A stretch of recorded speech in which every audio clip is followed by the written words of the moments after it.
My name is Zoe. I'm 34 years old, a commercial lawyer living in New York. At my sister Madison's lavish wedding, amid a ballroom of over 300 guests in tailored suits and flowing gowns, I was slapped by my own sister simply because I refused to hand over the penthouse I had spent my youth fighting to earn. That slap rang through the room, plunging everyone into stunned silence before it erupted into mocking laughter. They laughed to see me, the independent woman, publicly humiliated by my own blood. But they had no idea that, in that moment, I chose a retaliation my family would never expect. With a single message, the reputation, the work, and the flawless masks they'd built began to crack. From that moment on, I was no longer a pawn in the family game. I became the one to put an end to years of being looked down on and used. What would you do if a family member humiliated you in front of hundreds of people? Would you stay silent and endure it, or would you stand up and take it all back? Share your thoughts in the comments below. And if this story resonates with you, don't forget to like and subscribe to follow the next part. The story I'm about to tell will show how a single slap can bring down a family that seemed unshakable. I was born and raised in Connecticut in a 3-story white house with a wide porch, a green tiled roof, and an old swing where my mother used to sit and sip afternoon tea. It sounds like a perfect portrait of an American family, but beneath that glossy paint were cracks only insiders could see. My parents, Paul and Janet, valued appearances and reputation above almost everything. In their eyes, success wasn't measured by effort but by conformity to family expectations. Despite doing well academically, getting into Columbia and graduating law school with honors, I was labeled stubborn, difficult, just because I refused unconditional obedience. Madison was the opposite. She had bright blue eyes and golden hair my mother always boasted were the picture of an all-American daughter. From childhood she knew how to please people. She wasn't an outstanding student and wasn't particularly industrious, but everyone praised her for being charming and sweet. I, the older daughter who spent hours with books in the corner and skipped family parties to study, was dismissed as unfeminine, cold, and not very approachable. After graduating and working on Wall Street for a few years, I opened my own law office. Not because I failed but because I wanted the freedom to handle big cases I believed in, especially those involving business rights and property disputes. Though the practice was small, we worked with discipline and dedication, and I took pride in being called one of the most reliable commercial lawyers in New York. To my family, none of that mattered unless I got married. At every Thanksgiving or Christmas, my mother would ask in a half-sincere, half-sarcastic tone, "Zoe, is there anyone nice at your place? You're 34 now, maybe think about settling down." My father was more reserved, but he'd often say, "Women shouldn't be too wrapped up in work. They risk being lonely when they're older." They never asked if I was happy. They only cared whether I was following the path they'd laid out. Madison was different. She earned a bachelor's in the arts, then dropped out, saying she needed to find herself. My parents didn't scold. They praised her for knowing how to live for herself. While I struggled to prove myself in the harsh legal world, Madison drifted from state to state, living like a part-time influencer, getting sponsorships from ex-boyfriends and my parents. When Madison introduced Ethan to the family, I wasn't surprised. Ethan was young, handsome, an MBA from Wharton, and the son of a well-known financial investor. He had the kind of presence that drew every eye into the room, not necessarily because of talent but because he played the role of the ideal man very well. I said nothing, only nodded, shook hands, and retreated from shallow conversations about yachts and Napa Valley wine cellars that didn't interest me. What followed was my parents' full-scale royal-style wedding planning for Madison. They chose the Fairmont, hired a wedding planner, and invited more than 300 guests, most of whom I'd never met. I remember my mother calling, bubbling with excitement, "Zoe, this is going to be the event of the year. Wear something elegant but don't outshine the bride, okay?" I smiled lightly and agreed to attend because I was still their child, even if I wasn't sure what that role was supposed to mean. A few weeks before the wedding, my father called with a serious, heavy voice. He said he wanted to meet to discuss something important about the start of Madison and Ethan's life. I guessed the subject and refused a private meeting, saying we could address it at the reception. I arrived at the ceremony in a simple black silk dress with my hair in a neat bun, no red lipstick, no flashy jewelry. I didn't want attention. Yet that seemed to be the only thing that made people notice me. When I stepped into the ballroom, many eyes turned toward me, not because I was the bride's sister, but because I was Zoe, the wealthy lawyer living alone in a Manhattan penthouse. A few guests approached to chat, some asking pointedly, "I hear you've got a beautiful view from the 45th floor?" I gave a faint smile and moved quietly through the crowd. Standing by the refreshment table, I reached for a glass when my mother stepped up and put a hand on my shoulder. "Zoe, you look lovely, but you do seem strong. Maybe it's from living alone too long." I nodded. No answer. I was used to it. Then my father arrived, and soon Madison in a magazine-perfect gown, Ethan at her side holding a champagne flute, nodding politely. Everything unfolded like a dazzling painting until my mother spoke up. "The family has been thinking. Perhaps you should give the penthouse to Madison and Ethan. They're starting a family. They need the space." I thought I misheard. Then my father chimed in like a practice duet. "You're still young. You can rent somewhere else. Queens, for example. Madison needs to begin a family." I laughed, not because it was funny but because I was familiar with this syrupy, insistent request. Madison stood beside them, smiling lightly, but her eyes were cold. "You don't really need that much space, do you?" she said. "You don't even have anyone living with you." I set my glass down and stared at them for a long moment. In that second I realized they weren't just asking for a house. They wanted me to erase myself from their lives quietly, to make room for the favored child to take center stage. They expected me to nod as always. They had no idea I was no longer the woman who stood quietly in the corner and accepted everything. I remember that moment vividly, the ballroom shimmering with light, the string quartet playing softly in the corner, and the glamorous air of an upper-class New York celebration. Everything was perfect. Tall orchids, champagne flutes refilled by tuxedoed servers. And yet there, in the middle of it all, my parents and Madison chose the very moment to ask me to give up what I had worked for, as though it were a simple wedding gift. "Zoe, this isn't coercion," my mother said, voice like silk but eyes hard as stone. "It's just, if you truly love your family, you'll understand that giving the penthouse is the right thing to do." I looked up at her. Her pearl earrings flashed with every small movement. The plum dress hugged her figure. She looked every bit the perfect society matron. But behind that cultured voice and look was a pressure that had weighed on me since childhood. "You don't have children. You don't have a husband. The apartment is far too big for one person," Madison cut in, lips curling like she was suppressing a laugh. "I think it should be a place for a real family to start a life." I smiled faintly and lifted my glass. "A real family? Do you think that's enough reason to take someone else's hard-earned achievement?" Ethan stood nearby, silent. He glanced at my parents, then at Madison as if waiting for a cue. I could see the hesitation in his eyes. Maybe he didn't know about the gift until that night.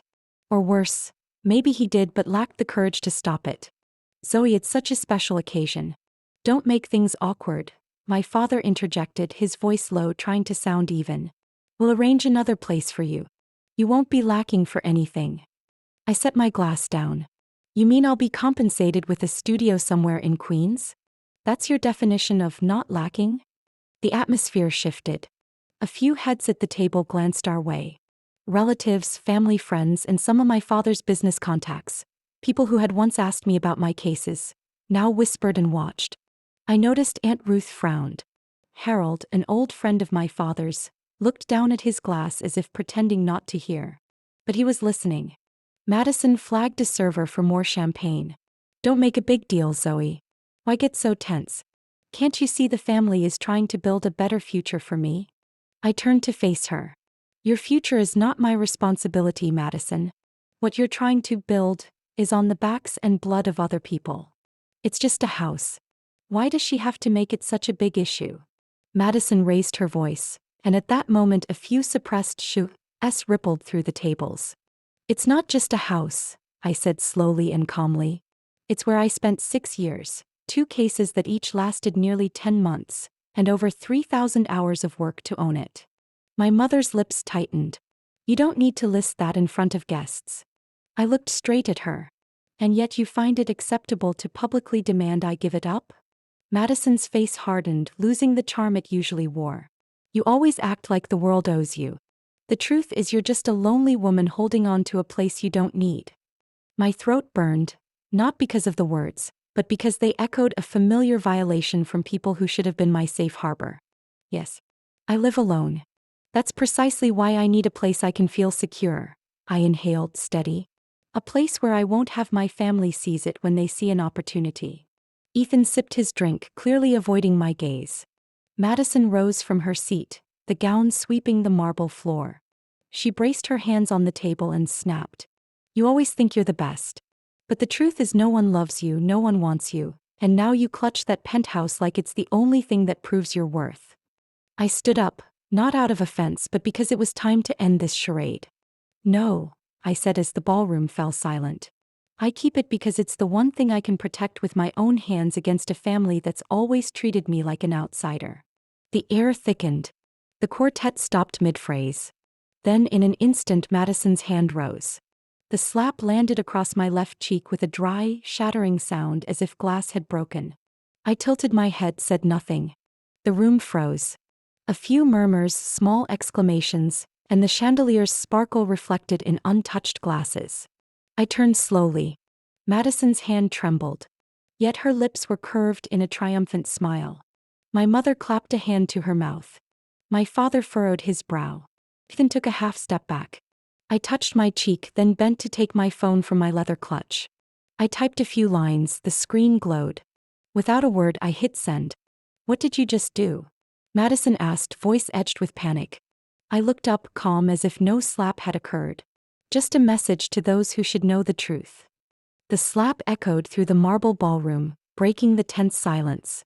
My cheek burned, not from force but from the raw humiliation of being struck by family.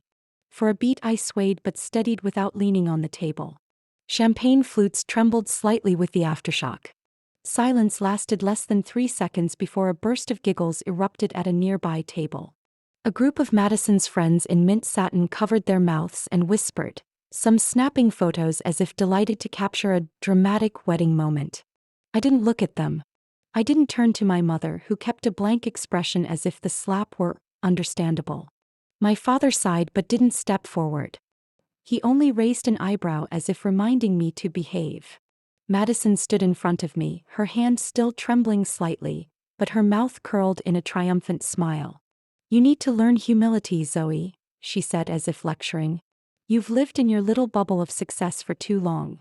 I said nothing. My right hand reached into the clutch, quietly pulling out my phone. My finger slid across the softly glowing screen.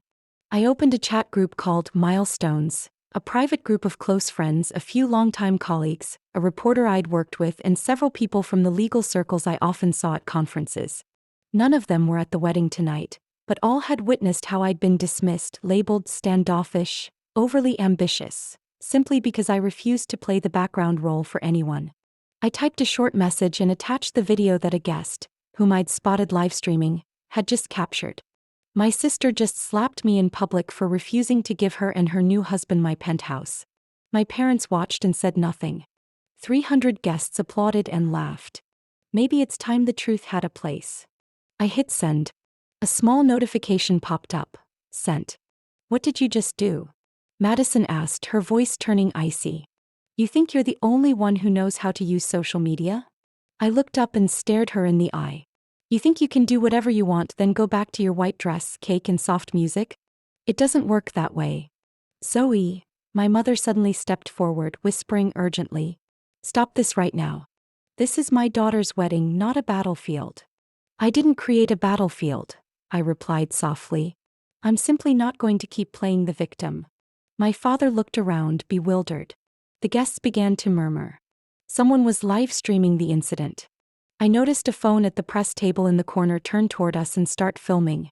You're embarrassing the family, my mother practically hissed. I turned back, calm. The family embarrasses itself when it applauds a slap. Ethan stepped forward, pale. Madison, you shouldn't have done that. I thought we were just going to talk. Madison snapped at her husband, eyes wide.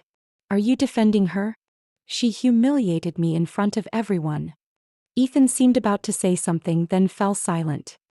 He looked at me with a hesitant expression. I didn't need him to say anything. There was no one in that room with enough moral authority to pull me back into the role they'd always forced on me. I was too familiar with tense dinners where I was grilled about my personal life, with pitying and judging looks because I didn't have a family, and with the sighs when I refused to give more money to help Madison start up. My hand trembled slightly, but my gaze stayed steady. The first reply message came from Grace, a former colleague who is now a reporter for an economic and social affairs column. Do you want me to handle the media? I can manage this professionally. Next was Stephen, a human rights lawyer. If that act was recorded, you can absolutely sue for assault in public. Even if it's a family member. I felt myself regain inner balance. I didn't need someone to stand up and defend me. I needed people who understood right from wrong. On the stage, the band faltered and stopped playing. The MC stood awkwardly between the rows of crystal lights. You made my wedding into a joke, Madison whispered, every word deliberate. I took a step toward her, not threatening, not angry, just clear. You did that when you raised your hand and hit me in front of everyone. Ethan reached to pull Madison gently back, but she shrugged him off. My mother prevented him by gripping Madison's wrist, something she should have done earlier. Zoe. My father spoke up, but his words were lost in the wave of whispers rolling through the crowd. A few guests rose, not to leave but to film more clearly. People who had once known me, former partners of my firm, lawyers who'd sat beside me at conferences, began to look at me differently. No longer judgmental. Instead, their silence made room for something larger. The truth was being revealed. I glanced to the left corner of the ballroom, where a particular guest had been sitting in silence since the start. Eleanor Grant, a retired New York State judge with a respected voice in both the judiciary and the press. She wasn't smiling or speaking. She only nodded quietly when our eyes met. I held that gaze for a few seconds. No words were needed. I understood she'd seen everything. From that moment on, no one could put out the story. It had become public. I dipped my head slightly in a formal nod. Then I turned and walked away, not hurried, not slow. The hem of my skirt brushed the floor, my heels clicking rhythmically on the marble tiles in a nearly breathless space. Behind me came calls, sobs, whispers. I didn't look back. Not out of hatred, but because it was clear. They didn't want me there, unless I stayed silent and gave up what I had. And I no longer belonged to that silence. I left the Fairmont ballroom to the soft, hushed murmurs of people who had laughed at me less than 10 minutes earlier. The glass doors closed automatically behind me, cutting off the noise from a world that no longer felt like mine. Outside, streetlights reflected off the wet stone from an earlier rain, giving everything a cold, muted sheen. I stood on the steps for a moment, inhaling to hold on to the last vestiges of pride that wanted to melt away after the slap. My left cheek still burned faintly, but my mind felt oddly clear. The message I had just sent felt like a clean cut severing the tether of family duty. Less than 2 minutes later, my phone buzzed. A message from Jonathan Clay, my college friend, now a features reporter at the New York Times. I'm at the scene. I saw it all. If you want to go public, I'm ready. I typed back quickly. Noted. But don't post. Not yet. I need to control this. He replied with a thumbs up emoji. I smiled bitterly. In that room where blood relatives had failed to stand up for me, strangers were the first to extend a hand. As I turned to hail a taxi, a voice called from behind, warm, slow, and clear. Zoe. I looked back. Judge Harold Grant stood under the hotel awning, cane in hand, a dark suit pressed, his gray hair tousled by the breeze. He approached steadily. Judge Grant, I nodded. I didn't expect you here. An invitation from your father, he said. He and I went to law school together, though we don't always see eye to eye anymore. He watched me intently. I saw the whole thing. I have to say, I'm sorry I didn't intervene. I tightened my grip on the purse strap. Sir, you owe me nothing. You're a guest, not a judge of the moment. Still, he said slowly, you shouldn't let this pass as a small misunderstanding at a party. I looked into his eyes, the gaze of someone who has sat on the bench for years and can read a person by the way they breathe. It's not a misunderstanding, I said softly. It's a truth that's been accumulating for too long. He nodded without taking his eyes off me. If you need anything, legal, justice, or simply a reliable witness, call me. I'm retired, but justice never retires. I nodded sincerely. Thank you. Very much. We shook hands. His grip was cold but firm. I turned and walked down the street. A black car stopped as I raised my hand. The driver nodded.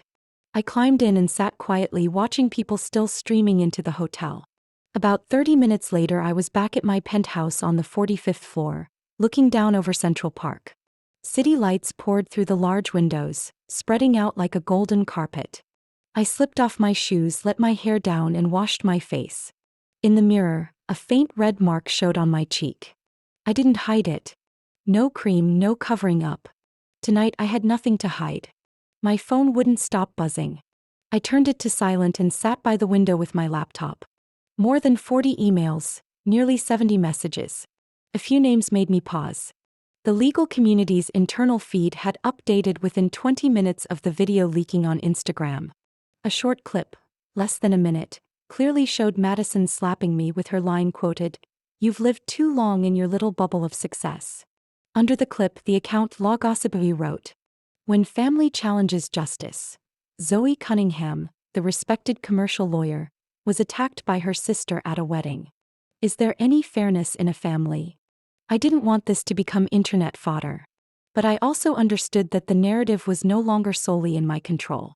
A ding sounded. A message from Rachel Wu, a friend and partner at a major crisis communications firm. "Zoe, I saw the clip. Want to say something before the storm hits?" I replied after a few moments of thought. "I don't want to turn this into a scandal. I just want the silence to stop." Rachel called immediately. I answered. "You don't have to fight alone," she said quickly. "But if you let them spin it, they'll rewrite the story to suit them. The media is unkind to successful women, especially when they're alone and choose to resist." I leaned back in my chair and closed my eyes. I'm not thinking about lawsuits yet. But if they keep pushing the line. "You have evidence," Rachel said. "You have witnesses. You have public sympathy. Don't let it die down." I opened my eyes to the city below. Cars moved, lights blinked. Inside, a strange calm was forming. Not resignation, but the beginning of something clearer. Agency. Not just over the apartment, but over my voice and my worth. The call ended with Rachel promising to manage the media side. I poured a glass of water. No alcohol, no cigarettes. My mind needed clarity. My phone buzzed again. A message from an unknown number.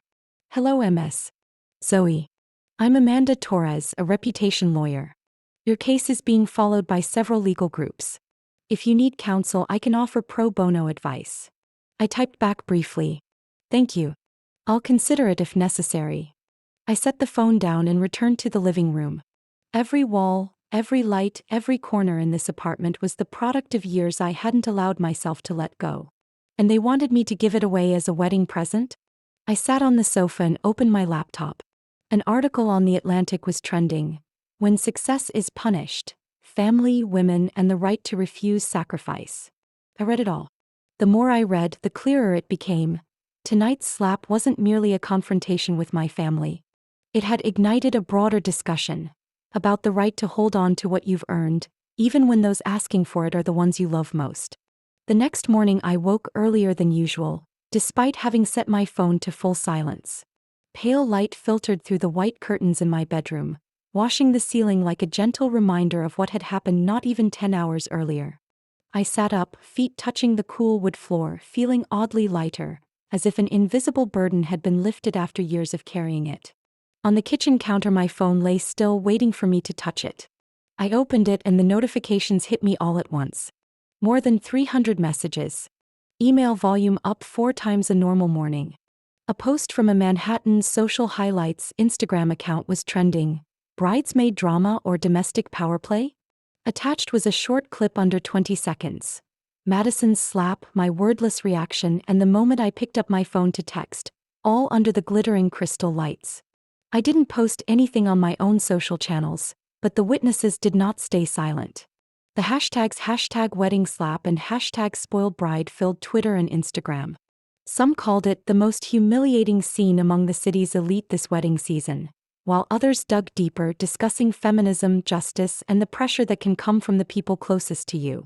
One Twitter user wrote, "The scariest thing isn't your enemies, it's family who act like they own your life." Another comment, which gathered thousands of likes, read, "Madison's slap rang out like a renunciation of women's independence. But Zoe didn't fall. She stood there like a solid wall, texted and completely flipped the balance of power. I read those lines not to seek comfort, but to hear how the outside world viewed my story. They didn't know everything, they didn't understand all the details, but they put into words what I had felt for so long and couldn't quite express. Within a few hours, I received emails from 3 major outlets. The New York Times invited me for an in-depth interview for a series on women and boundaries in family life. The Atlantic proposed a feature analyzing the right of women to refuse sacrifice in the modern world. Forbes Women wanted to cover my career journey in the context of being undervalued by family. I didn't reply immediately. I needed to think carefully. Not because I was afraid, but because if I said something, I wanted it to be unvarnished truth and not open to exploitation. Around noon, as I sat at my windowside desk, the office landline rang. I picked up. Zoe, this is Laura from Hensley Corporation's legal department, a middle-aged, composed woman said. Hensley Corporation is one of my firm's major clients and also a longtime partner of the Fielding Financial Group, the family Ethan comes from, where he serves as a regional executive. We had an emergency meeting this morning, Laura continued, and there are some sensitive issues that need confirmation. I trust you understand my meaning. I sat up straight. Yes. I'm listening. The video from last night is spreading. The board is uneasy about associating the Fielding name with unchecked behavior like that. While it's not directly related to the deal, we need to ensure the agreement scheduled for signing next Friday won't be affected by any personal factors from Fielding's side. I understood. Very clearly. I'm not lodging any accusations at this time, I said, but I will note what you've said and forward it to my legal team for review before the closing. Thank you, Ms. Zoe, Laura said slowly. We trust your transparency and professionalism. I hung up and looked out over the city. The late afternoon breeze moved the park trees. A storm was building on the horizon. Gray clouds were gathering. I understood then that Ethan must be feeling the pressure. About 30 minutes later, a text came from an unknown number. Zoe, it's Ethan. Can you take my call? I didn't respond right away. I set the phone down, made a cup of tea, and then typed one line back. Be specific. If this is about last night, it's better to be direct from the start. The reply came quickly. We need to meet in person. I want to talk like 2 adults. No Madison, no parents. I considered it for a moment. Not because I cared about Ethan, but because I wanted to understand what they were afraid of. And sometimes, fear reveals people's true nature. I agreed to meet that afternoon at a small cafe near my office. I chose a corner seat, light soft enough to avoid attention but clear enough that no one could hide behind niceties. Ethan walked in, sunglasses off, looking tired and sleep-deprived. He wore a shirt without a tie, his eyes were a little puffy. He sat across from me and was silent for several seconds. I'm not here to excuse Madison, he began. I know she was wrong. Seriously wrong. I stayed silent, waiting for him to continue. But the fallout is bigger than she realizes. Fielding is being re-examined on contracts, and my father, he's furious. Is he worried about losing the deal with Hensley? I asked bluntly. Not just Hensley. A group of private investors is also pausing funding. They don't want to be tied to scandal. And Ethan sighed, I told Madison the penthouse issue should never be brought up at the wedding. She wouldn't listen. I studied his face. Gone was the confident, groomly charm from their wedding photos. He looked like someone trying to balance family fractures against personal reputation. So what do you want from me, Ethan? I asked. I want you not to let this escalate further. I smiled faintly. You think I stirred this up? I haven't posted a thing. I haven't spoken publicly. It was your wife's action and my parents' silence that made it spread. I understand. But if you calm things down, say something temperate, we might salvage the big contract. Madison will take responsibility. How will she take responsibility? I asked in a low voice. Ethan was silent. You should remember, I continued, I'm the one who was slapped. Humiliated. No one stepped in to apologize, to stop it, or to protect me in that moment. He said nothing more and bowed his head. I stood, paid for both our coffees, and said one sentence before leaving. Don't come to me asking to smooth things over when it was your family who lit the match. I walked out onto the sidewalk. The afternoon sun stretched long across the pavement. The storm hadn't arrived, but I could feel the air changing. And this time I wasn't afraid. 3 days after Madison's wedding, I sat alone in my office on a high floor along 6th Avenue, watching the overcast afternoon sky through the glass. The city seemed to be shifting season, not from summer to fall, but from endurance to confrontation, from pretense to exposure. On my desk lay a stack of documents for a contract review.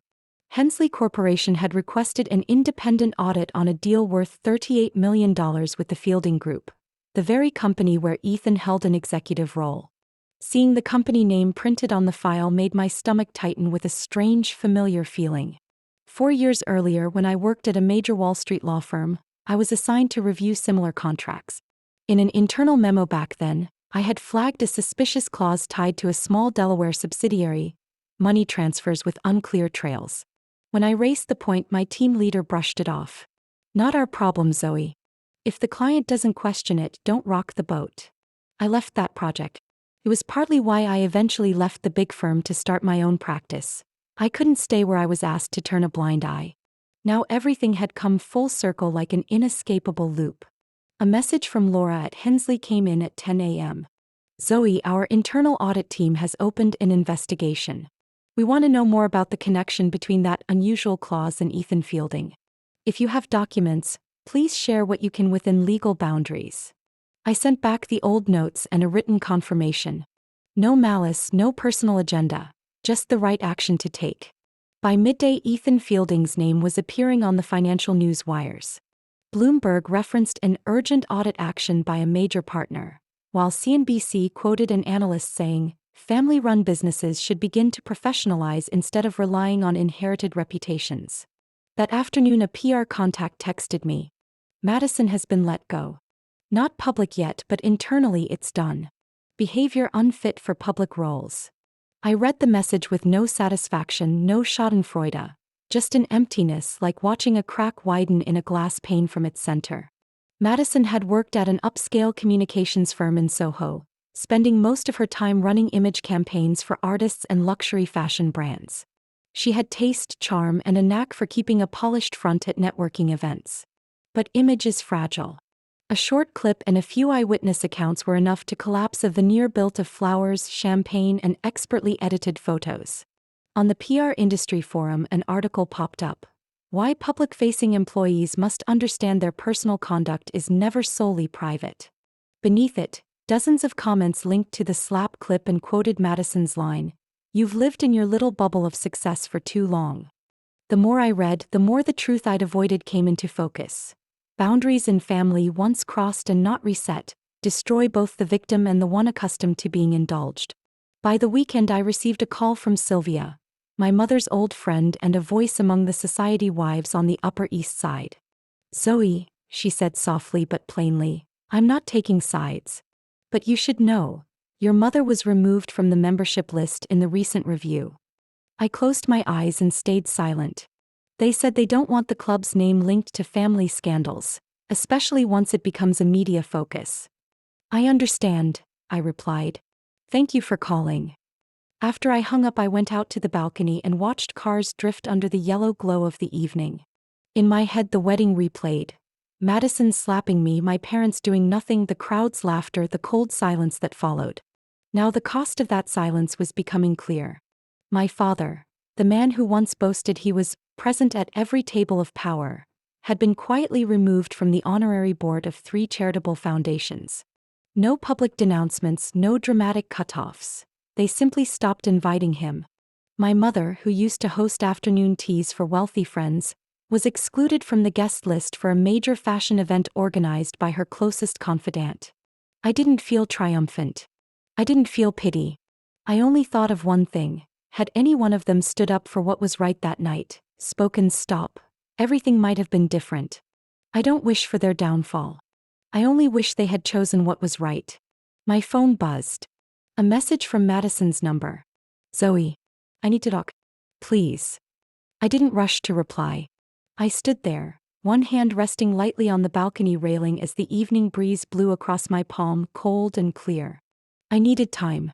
Not to avoid Madison, but to make sure I wouldn't be softened by tears if they were used as a tool of persuasion again. Silence no longer frightened me. It was a choice.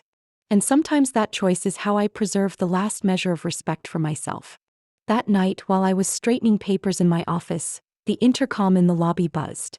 Luis, the doorman, came over the radio. "Miss Zoe, there's a woman here asking for you. She says she's your sister. She doesn't look well." I walked slowly to the security monitor. Madison's face appeared on the camera, smeared under the security lights. Her wedding dress was still on, lace stuck to her arm, the train dirty from the street. Mascara ran down both cheeks, hair tousled as if she'd been through a storm.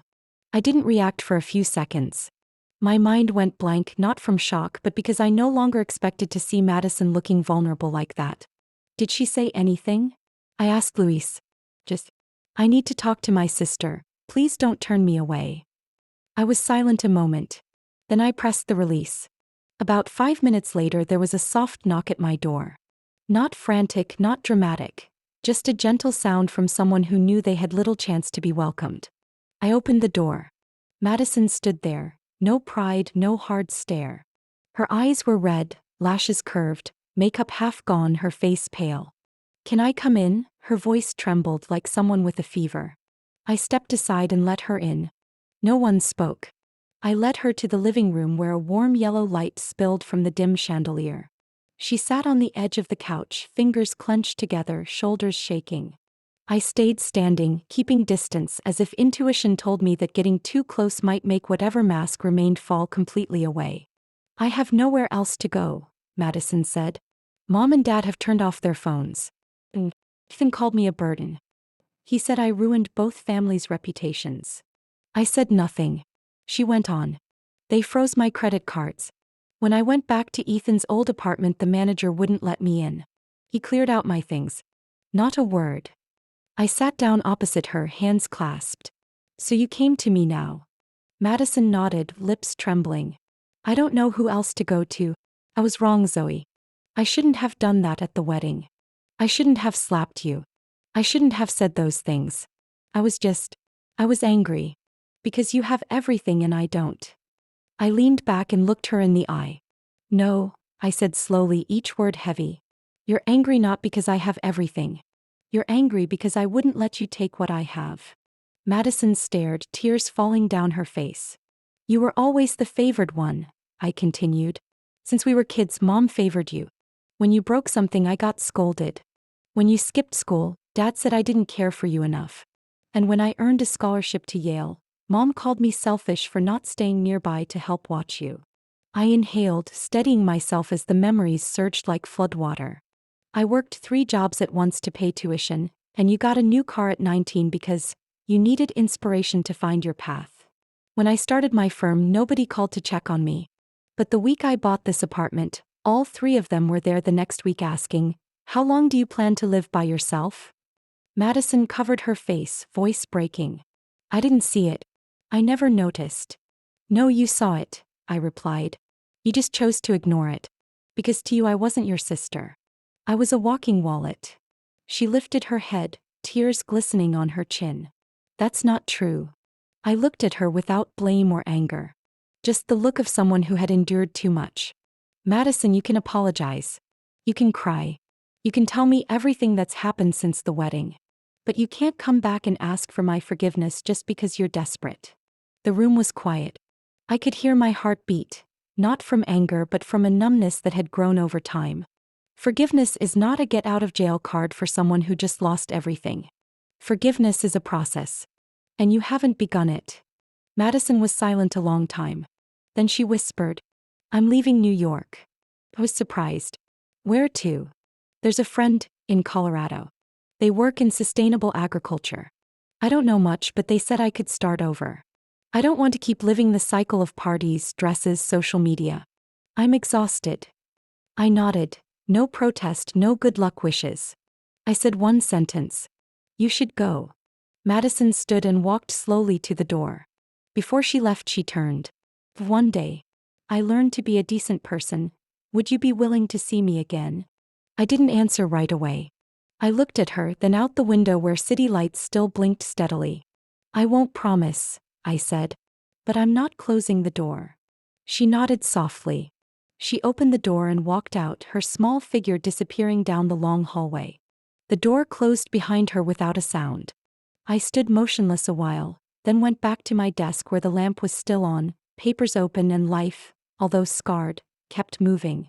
A week after meeting Madison, I was in my office preparing a legal contract for a new client when an email from Grace, the investigative reporter at The Atlantic, appeared in my inbox. The subject line was 3 words: "Zoe, read this." I clicked it open slowly. The first line made my heart stop. "I've verified financial documents from your grandparents' scholarship fund." I sat up straight, let my shoulders relax, and kept reading slowly as if stepping into a drafty room full of past wins. Grace is the kind of reporter who never sends unverified information. She'd followed me through a 9-month case against a pharmaceutical company defending a group of cancer patients. She was the one who first said to me, "Zoe, justice isn't just about a ruling. It's about truths people are afraid to tell." Today she sent me another truth. I found the Morrison Fund records, the fund your grandparents set up to pay for grandchildren's college tuition. The will explicitly stated the money was to support the formal education of the eldest grandchild, meaning you. But in 2009, when you were accepted to Yale, the entire fund, about $120,000, was withdrawn. I paused a second, a sting at the bridge of my nose. Back then I'd been overjoyed and anxious about college. I remember the night I held my acceptance letter and my mother in the living room said simply, "Great. But you need to apply for scholarships. There isn't spare money at home."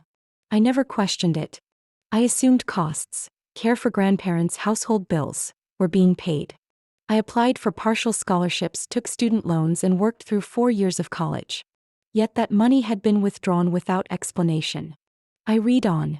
The fund's bank ledger shows 4 large withdrawals in 2009 and 2010, all transferred to an account in your mother's name.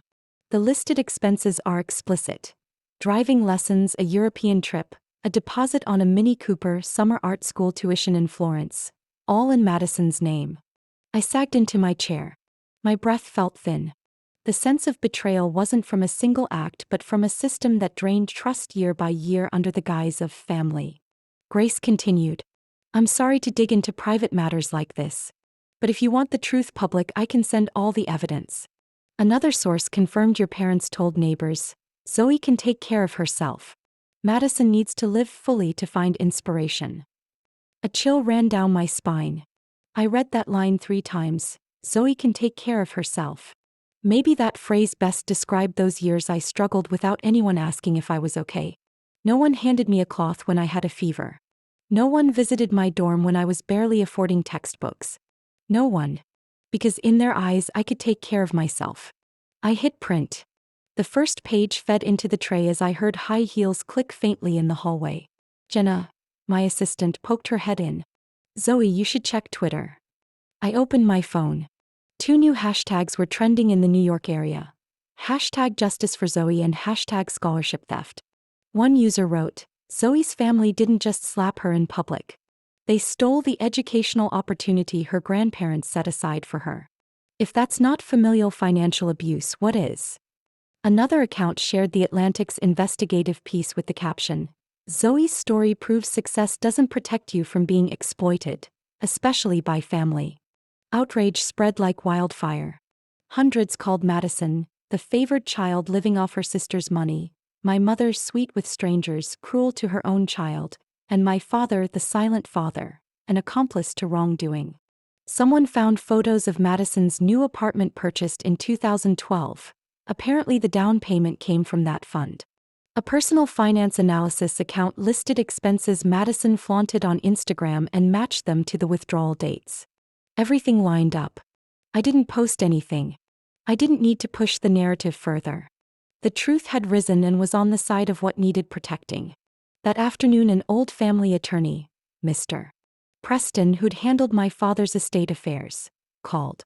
"Zoe," he said, voice hoarse and uneasy, "I don't want to interfere in family matters, but I need to ask, do you intend to sue over the scholarship fund misuse?" I was silent a long time, then answered, "I don't need to sue, Mr. Preston.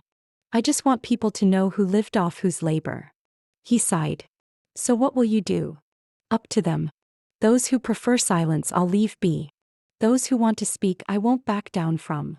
I hung up, stood and looked out the window. The city buzzed, but I felt something I'd never really felt before. I was stepping out of the family shadow. Not with rebellion but with truth. And truth, however painful, had never made me fall. About 3 weeks after the scholarship exposé ran, things seemed to quiet.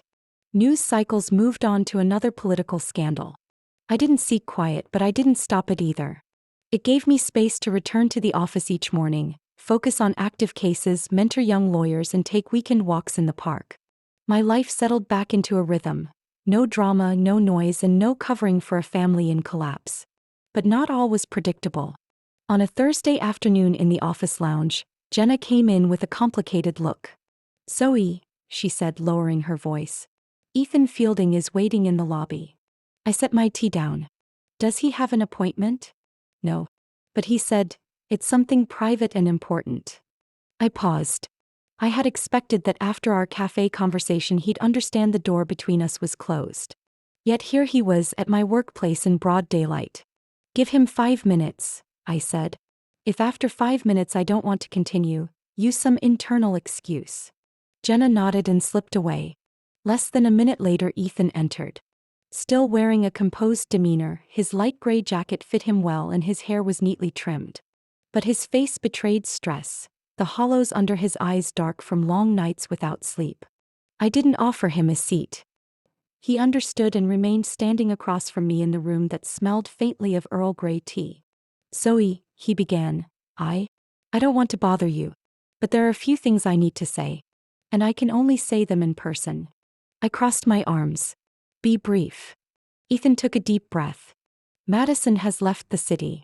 She went to Colorado at the invitation of a nonprofit to participate in a recovery program. Your mother, she's no longer appearing at social events. And your father has been removed from the boards of 3 family businesses." I didn't reply. He was telling me things I already knew, perhaps from the press, perhaps from mutual acquaintances. "Zoe, I didn't come to prattle on," Ethan continued. "I've been thinking a lot. About that night. About how you stood up. About how you defended your career, your reputation, even when it meant facing your family." I raised an eyebrow. "You came here to praise me?" Ethan gave a small, awkward smile. "Not just admiration. I'm thinking, maybe we should speak differently. Not as people who clashed, but as 2 adults who might create something positive. I'm considering a legal project between your firm and a new investment arm of the Fielding family." I straightened, eyes fixed on his face.